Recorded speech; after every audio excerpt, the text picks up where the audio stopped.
everyone. I hope you all are fine. Welcome back to Talkify show. I'm your host and host Kashish Kaur. So today on the show, we are having one super lady with us who is public speaker, innovator and co-founder of AHA. So I'm so excited to meet her and let's not delay invite Yvette Larsson. Hey Yvette, how are you? Hi, I'm fine. I'm super excited to be here on the show and Welcome to Talkify show.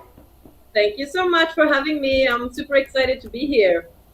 Okay, can you please introduce yourself to the lovely audience? Fantastic. So I guess I'm here because I'm into innovation in learning and education. So I'm a mom to two teenagers, but I'm also an educator in an IB international school. And I'm also the co-founder of AHA Accelerating Education, where we look at learning and education in an innovative and foresight perspective. Okay, that's great. And so, before we jump into the questions, so tell us how the things in your country, especially with the Omicron and COVID going on. So here in Sweden, as a background, we haven't had a lockdown at all, not at all throughout the whole pandemic. And here, as everywhere else, I guess we have Omicron taking its grasp of people. So we are now quite attentive. Like your school is starting tomorrow, and I guess many people are vaccinated. Young people down to the age of 12 are vaccinated, of course, not the whole population. So we've had a little bit of a different situation here because primary teachers have been coming to school throughout the whole pandemic. So we have had a little bit of different challenges to that respect. So we are trying to make the best out of it, trying to see how we can navigate this landscape now. Please take care of yourself. We all are taking the precautions here as the virus is deadly. Okay, so let's move on to the questions now. So, tell us something about the startup. Okay, so the startup is AHA, and it started when the co-founder Nana Spets and I, when we connected, when we were running and we were creating a holistic well-being program for students in our school. So we wanted them to have outdoor education, and we wanted them to have physical activity every day. And this program just expanded. We realized that we had many things in common and that we wanted to develop education as a whole. And we actually connected through a common interest in applied neuroscience. We were both super interested in social emotional learning and well-being and how that has an impact on learning.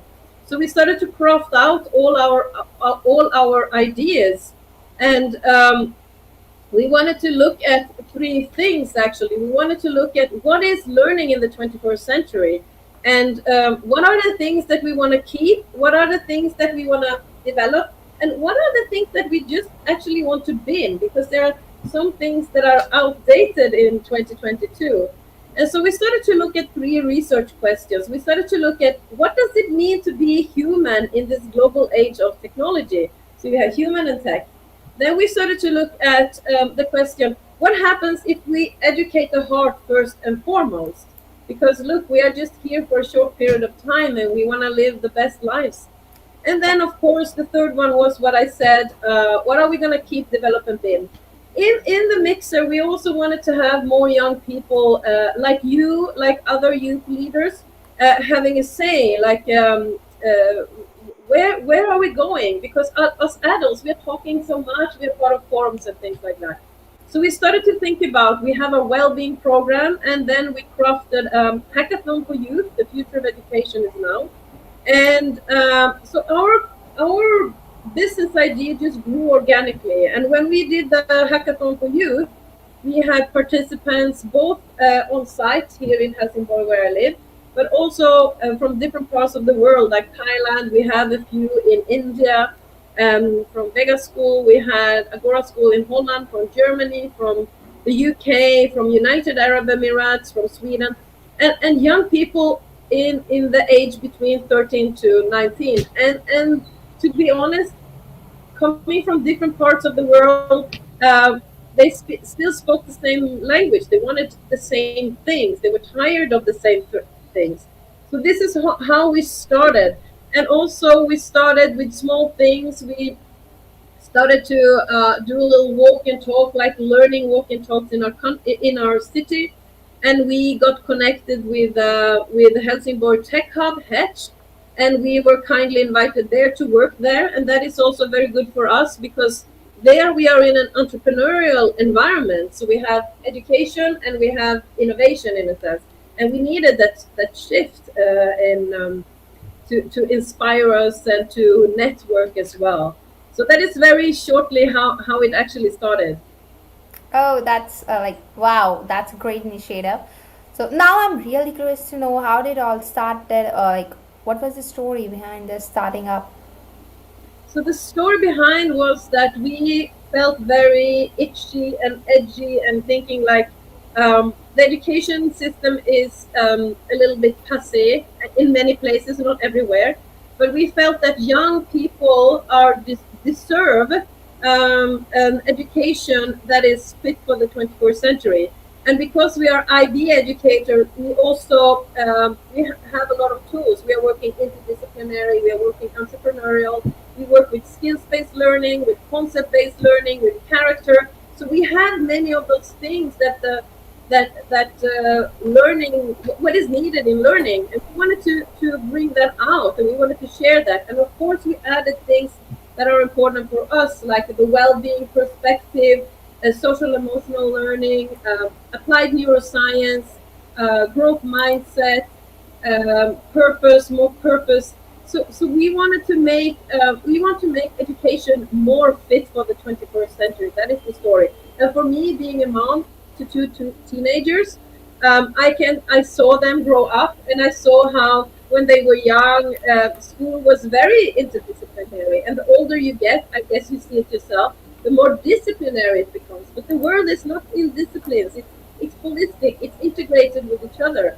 And also we saw when COVID came for older students here in Sweden, they had to go online like many others throughout the world.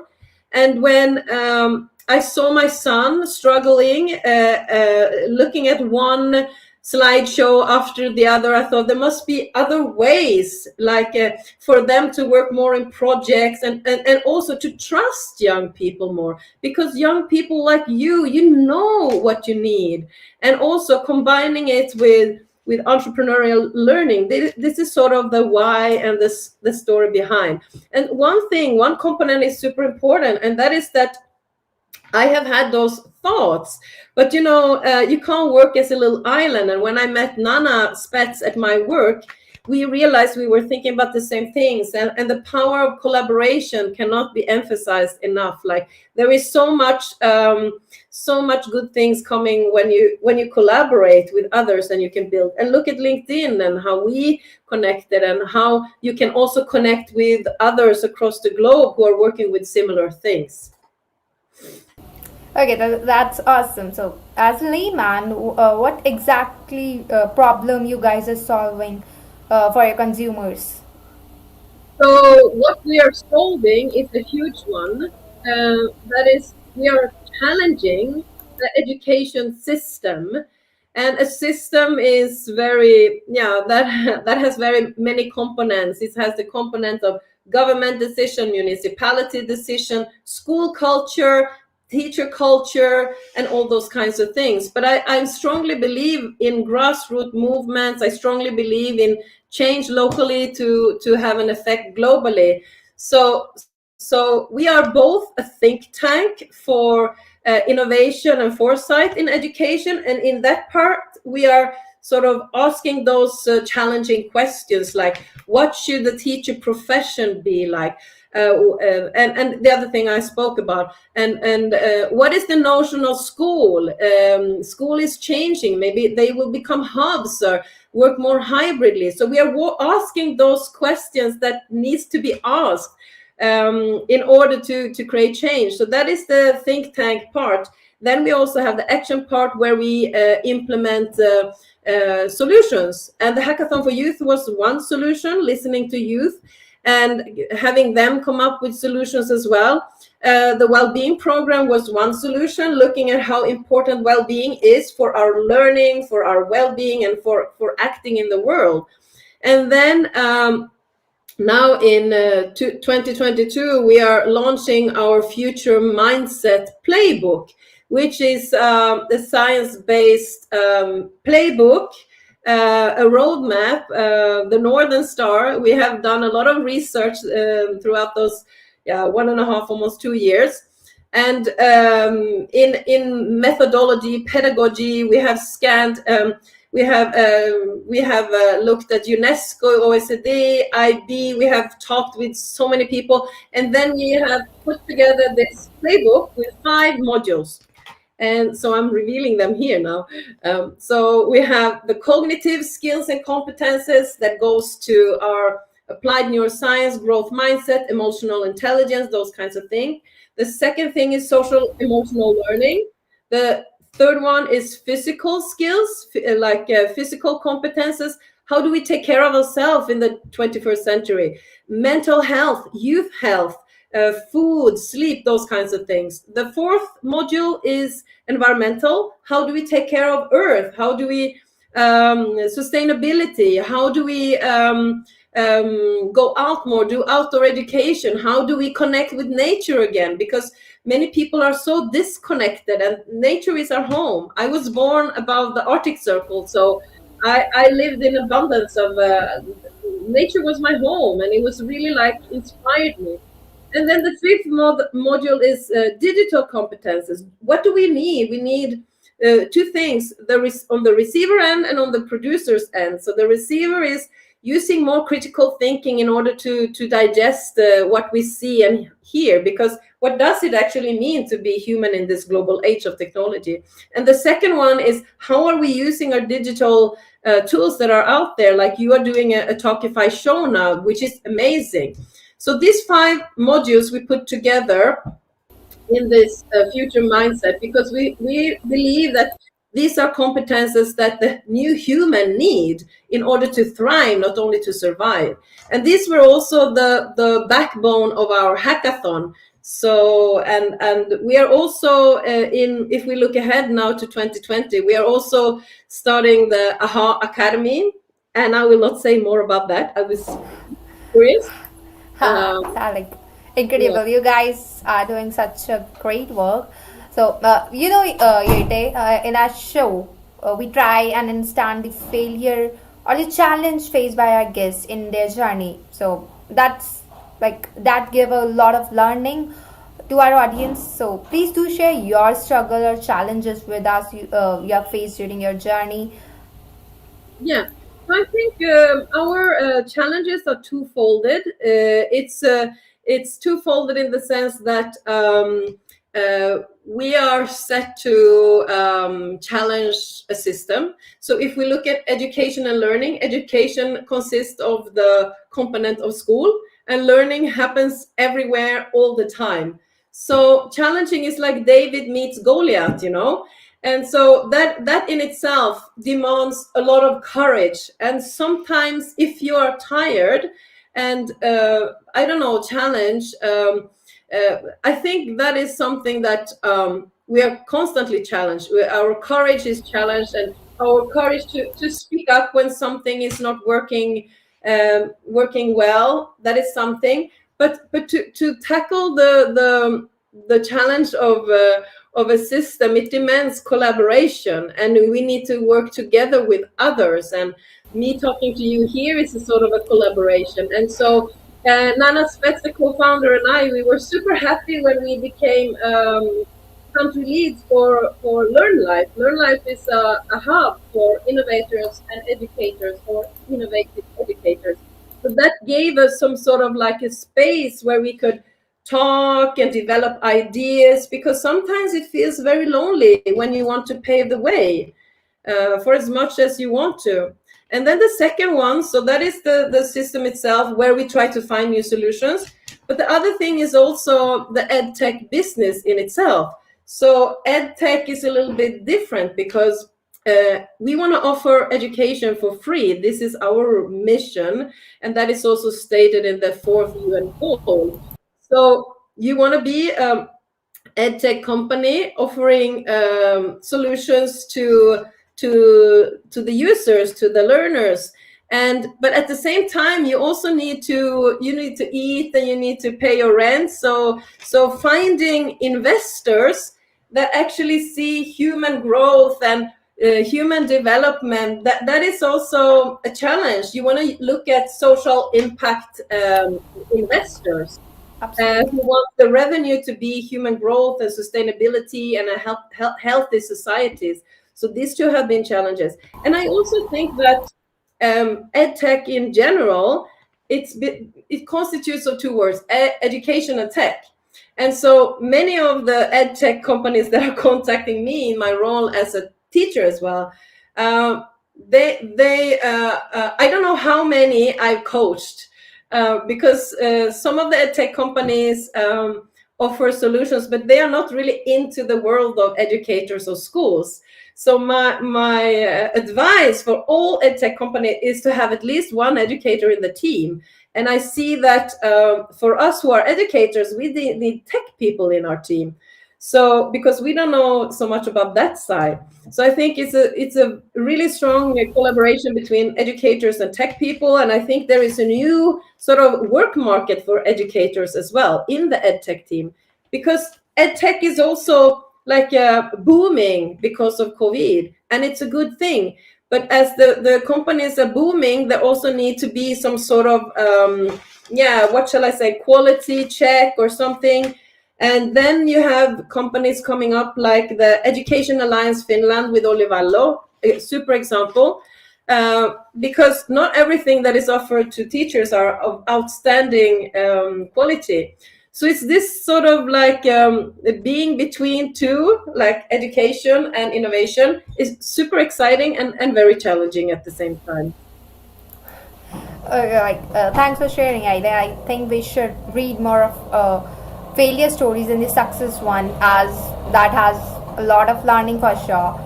And yeah, so public speaking is the art of delivering a 2-minute idea with 2-hour vocabulary. So you are also a public speaker, so would you like to say something about this quote? Absolutely. So I was actually thinking about public speaking / storytelling, and the question you also asked was about how to convey a message so others understand in a good way. And I think that is the key of communication. You have a sender, you have a receiver, and the message needs to be understood. I'm also a trained science journalist, and when I did that training, it was all about decrypting science in order for lots of people to understand it and use it. And I think that is also about, it comes back to when you speak or when you have a conversation at all, like you have to think about who are you talking to. It doesn't mean that you're gonna change yourself, but you have to pay attention to who is the person in front of you, who is listening to you, and in which way are you expressing yourself. And I think that storytelling is I'm super interested in storytelling, and I actually did a TEDx about the power of storytelling. And I also, in my role as a teacher, we do a lot of learning about the science of storytelling and how to use neurotransmitters. I'm super passionate about applied neuroscience and neurotransmitters, and how to use that when you make a speech or a talk, or connect with people, create relationships. Because if you know about oxytocin, serotonin, endorphins, and dopamine, then it's so much easier to make your message come true. Because if you know that oxytocin creates care, creates empathy, compassion, and those kinds of things, you can use that in your talk. If you know that serotonin is the way you connect and see other people, serotonin is used, for example, if I'm a teacher and I'm standing in front of the classroom before the class start, and I say hello to everyone and check in with all the students. That is when the serotonin is produced. Hey, I see you. Did you have a good day? Did you have a good morning? Oh, wow, you look energetic. What cake did you have? Oh, wow, you're tired. Maybe you need to rest. So you see the other person. You confirm that. You mirror that person.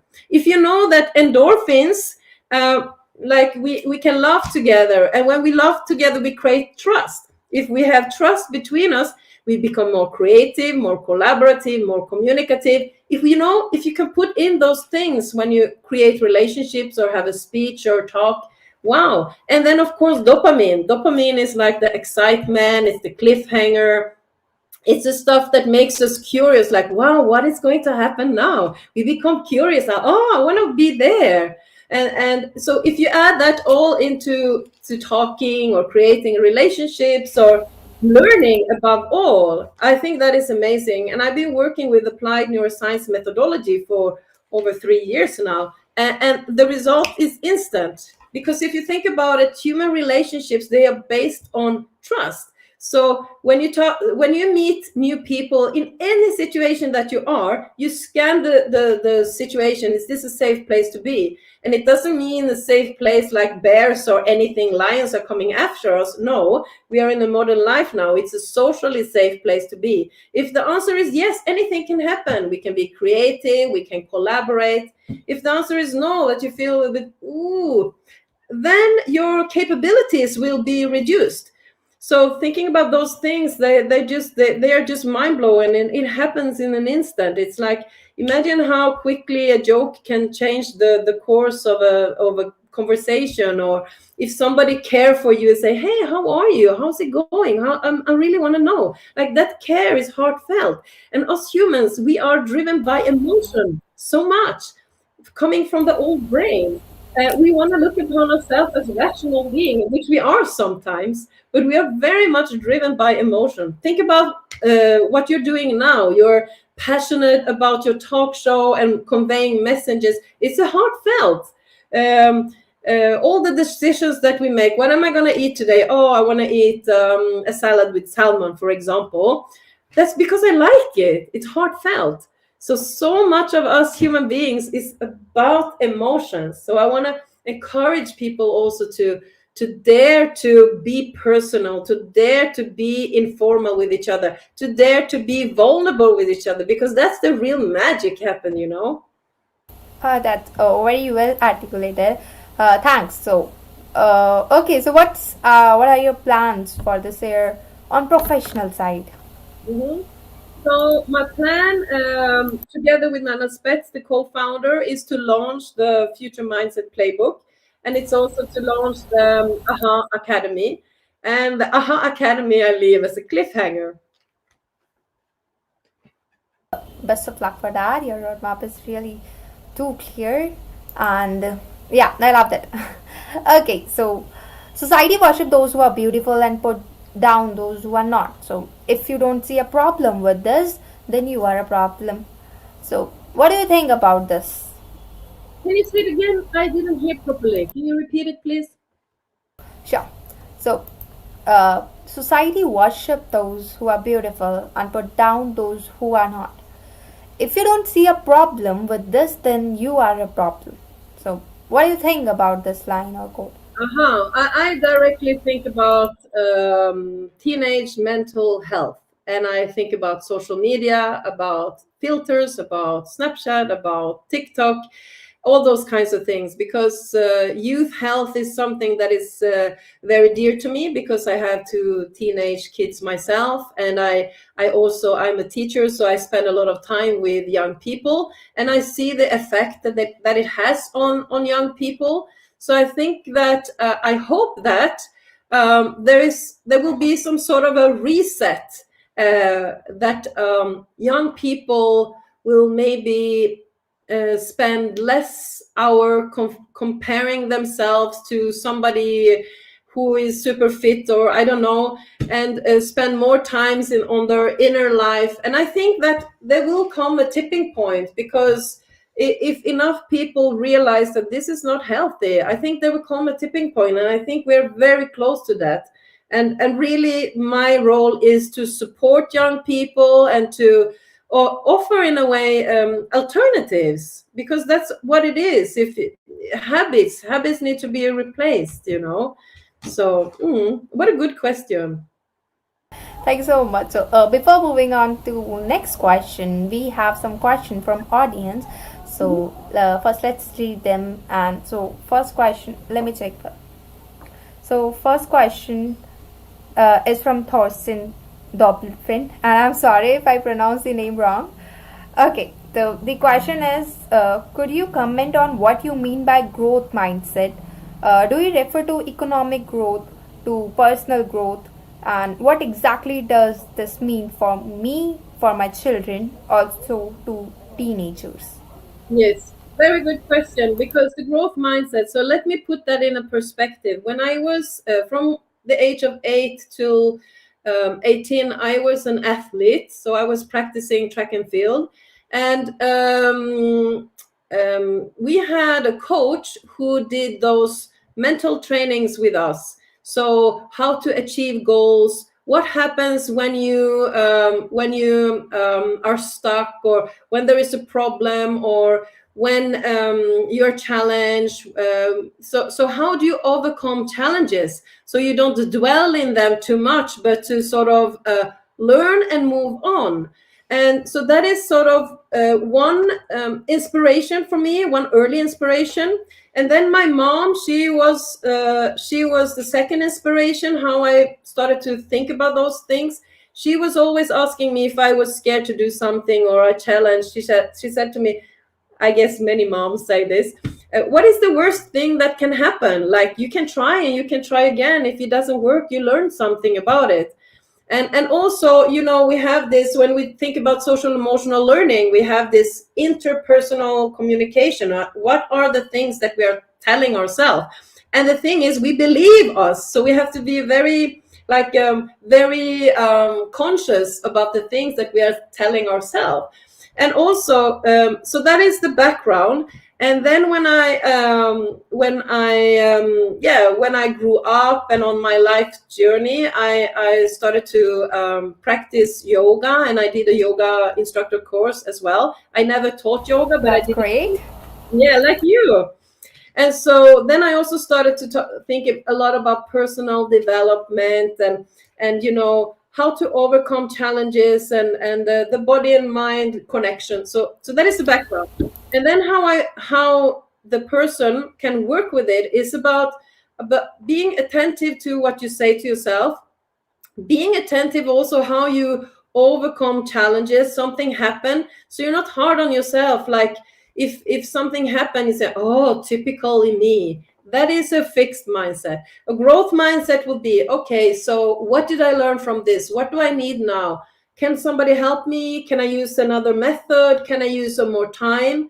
So that is a strategy. So when I work as a teacher, I even do it like I have my math growth mindset, because lots of students are scared of math, and then we are using it like what do I need now in order to overcome this? And also another thing is to, as I said, not to dwell on things too long, but to rather be constructive, because it's easy to go into emotions like, oh, why did that happen? Oh, this is so challenging. Oh, I can't do it. But instead saying, how can I make it happen? And then you have to press pause and reflect. And this is something during the COVID years now, I've done this a lot, because it's been very challenging to work on site during a pandemic. We have been like sometimes coming from a place of fear, before we were vaccinated. And so taking a pause, reflecting on things, what is it that I need? And so the growth mindset is like a backbone, like helping you forward. And if that person is more interested, I can elaborate a little bit more, of course. Okay, like I hope he have got his answer. Well, the secrets are coming out. Some of them. Okay, so next question is from Willy Vignant. So he's asking, when is your book being published? I think he's referring to the future mindset playbook. So that is in the making now. The book itself is in the making, but the courses and that material will be launched in the first quarter of 2022. Oh, that's great. Okay, so audience questions are let's move on to our questions. And my next question for you is like Steve Jobs says, innovation is the ability to change as an opportunity, not as threat. What would you like to say about this? Innovation is one of my passions. I have so many passions. I love so many things, but innovation is sort of like driving humanity forward, I think. And I would say that there is also some quote. I don't know who said it, but it says something like, "I'm not afraid of change. I'm afraid of staying the same." And that's how I was all the time. I was so I embrace innovation because I think that slash with creativity, that is really moving humanity forward. And I think with innovation you can make life for people more sustainable, healthier, more fun, more beautiful, but most of all, if we look at the world we live in now, healthier and more sustainable. And this is really something that drives me to really make the time we have here on earth the best we ever can. Because look at it, we are not here forever. I mean, whatever we believe, whatever religion we have, I really want to enjoy the time I have here on earth now, and I want to do my best to support the communities that I belong, because I think that when we innovate locally, we also have an impact globally somehow. I believe in grassroots movements, and so I think that innovation and creativity is also closely connected to courage, because it's one thing to have an idea. We all have a number of ideas. But it's one thing to actually take action and do something about those ideas. And it's innovation and having an innovative mindset or a creative mindset or an entrepreneurial mindset. It's like trying to find solutions.